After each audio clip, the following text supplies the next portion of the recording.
թերևս գիտեք, որ երեք Firebird եւ Nvidia ընկերությունները պաշտոնապես հայտարարեցին, որ Հայաստանում կկառուցվի արհեստական բանականության խոշոր տվյալային կենտրոն եւ հրապարակումներից եւ աշխատանքային քննարկումներից հասկացա, որ խոսքը մոտավորապես մեր գործընկերների պատկերացմամբ $500 միլիոն սկսած ներդրումային ծրագիր է լինելու, պարոն Հայրապետյան, ինչ կարող եք ասել լրացուցիչ նախագծի մասին եւ նախագծի էությունը ուղղակի հանրությանը ավելի հասկանալի, ինչքան հնարավոր է հասկանալի դարձնելու ուղղությամբ, համեցեք։ Շնորհակալություն, պարոն վարչապետ, հարգելի գործընկերներ, Firebird ընկերությունը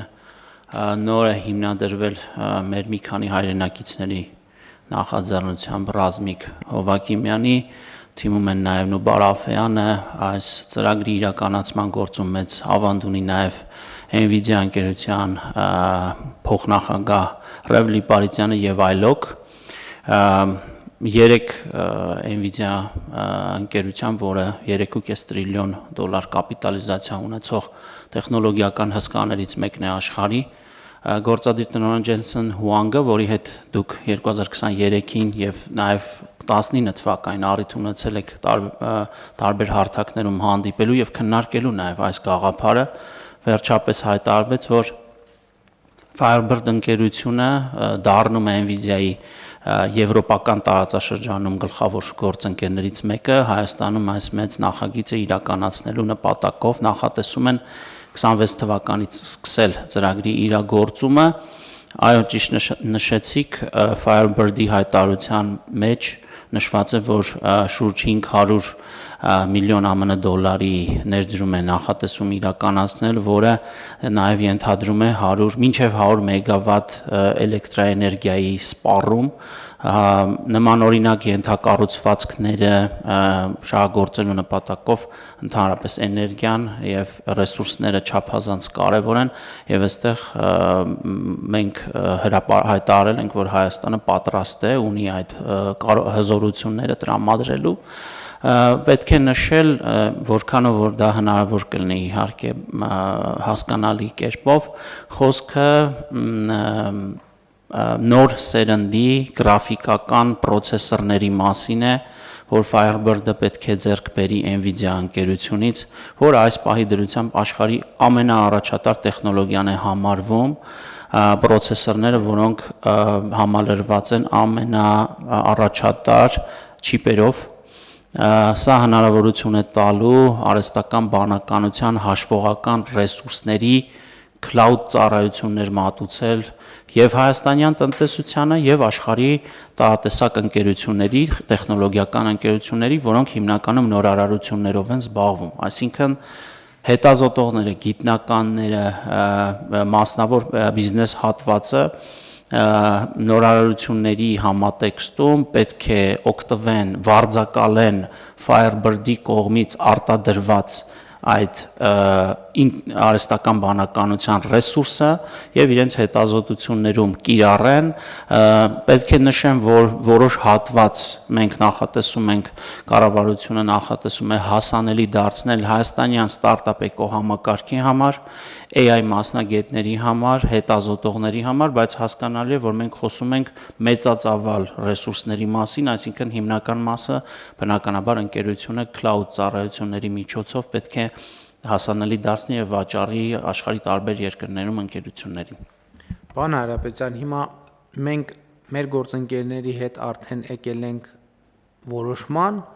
թե դեռ կնայենք, դեռ կտեսնենք, հույս ունենք ամենայն հավանականությամբ, այսինքն հիմա մենք կարող ենք ասել, որ վերջ մենք որոշել ենք, որ այս ներդրումային ծրագիրը Հայաստանում իրականացվելու է։ Մենք ընդհանրապես այս փուլում չունենք վերջնական որոշում մեր ներգրավվածության կամ մասնակցության վերջնական ձևաչափի, այսինքն դա կլինի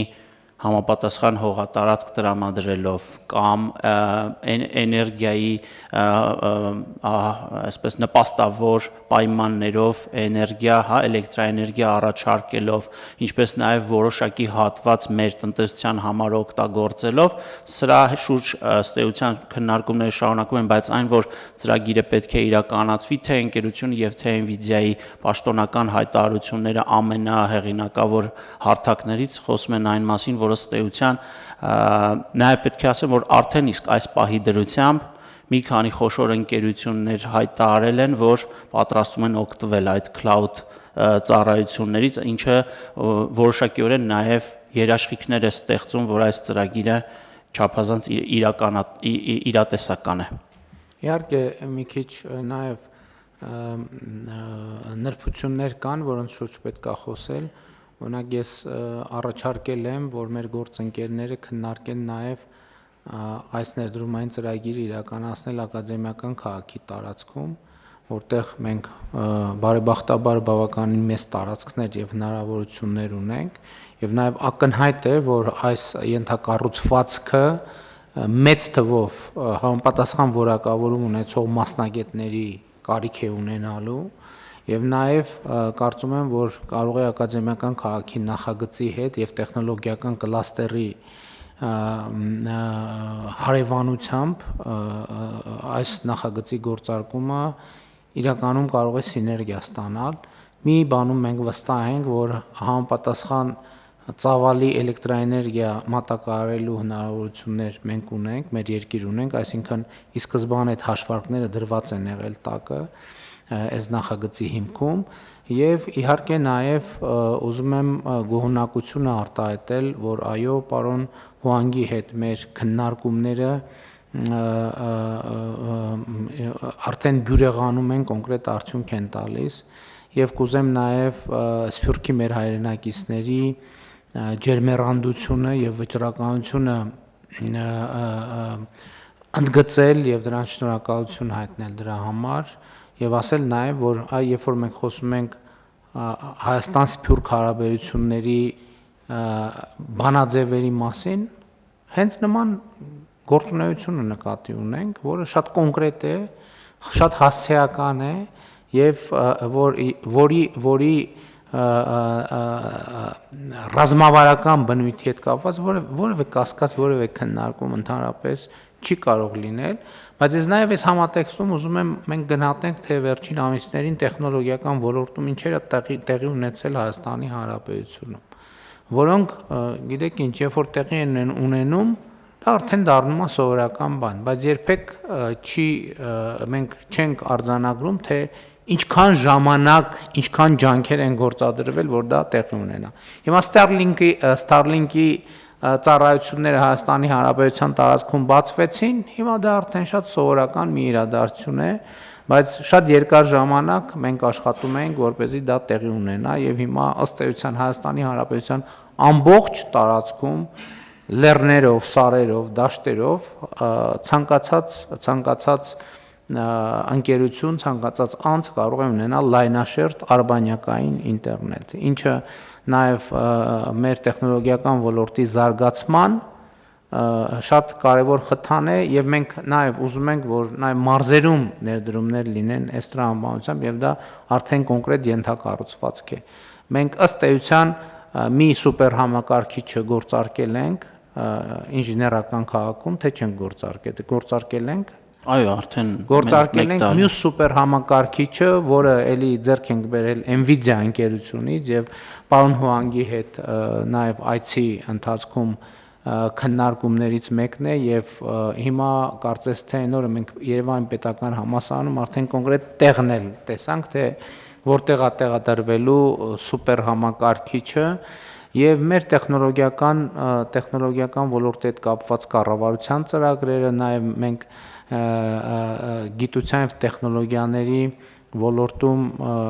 նոր համագործակցություն ենք սկսել մասնավոր հատվածի հետ օրենսդրական փոփոխություններ ենք իրականացրել եւ սա շատ կարեւոր process-ներ են եւ սրանք խորքային եւ բովանդակային փոփոխություններ են բերում խորքային եւ բովանդակային փոփոխություններ են բերում մեր երկրին եւ բոլոր առումներով եւ շատ կարեւոր է սա գնահատել եւ ընդհանրապես գիտեք ինչ շատ կարեւոր է գնահատել մեր երկրի ընթացիկ իրավիճակը մենք որտեղ է գտնվում մեր երկիրը այսօր ընդհանրապես սա շատ կարեւոր հարց է բայց այստեղ շատ կարեւոր գաղափարախոսական հարց էլ կա որովհետև կապված է թե ինչ դիտանկյունից, ինչ գաղափարախոսության դիտանկյունից է դիտարկում հարցը։ Երբ որ մենք հարցերը դիտարկում ենք իրական Հայաստանի գաղափարախոսության տեսակետից, մենք տեսնում ենք, որ մեր երկիրը այսօր գտնվում է բավականին լավ եւ հեռանկարային վիճակում։ Ընդ որում ես իմ գնահատականն այն է, որ մենք դժոխային իրադարձությունների միջով անցնելով հիմա հասել ենք մի կետի, որ մեր երկրի առաջ բացվել են այնպիսի հնարավորություններ, որ թույլ տվեք ասենք մի չեմ ուզում տեն շատ տարածական բան ասել, բայց մեր պատմության մեջ մենք այսպիսի շանս ապահովելու մեր պետության հարարտևությունը առաջիկա հարյուրամյակների համար երբեք չենք ունեցել։ Իհարկե, ակնհայտ է, որ կան նաև սպառնալիքներ։ Եվ ընդ որում այդ սպառնալիքները եղել են միշտ։ Ոչ մի նոր սպառնալիք չկա։ Այսինքն այն բոլոր սպառնալիքները, որ եղել են, իրենք այսօր էլ շարունակում են մնալ։ Որն է տարբերությունը։ Տարբերությունն այն է, որ մենք այդ սպառնալիքները կառավարելու հնարավորություն ենք ստացել տեսական եւ գործնական, եւ երկրորդը, ինչն է նորությունը այս պատմության մեջ։ Նորությունն այն է, որ գոյություն ունեցող սպառնալիքներին որպես հակակշիռ բացվել են անհավանական հեռանկարներ մեր երկրի առաջ։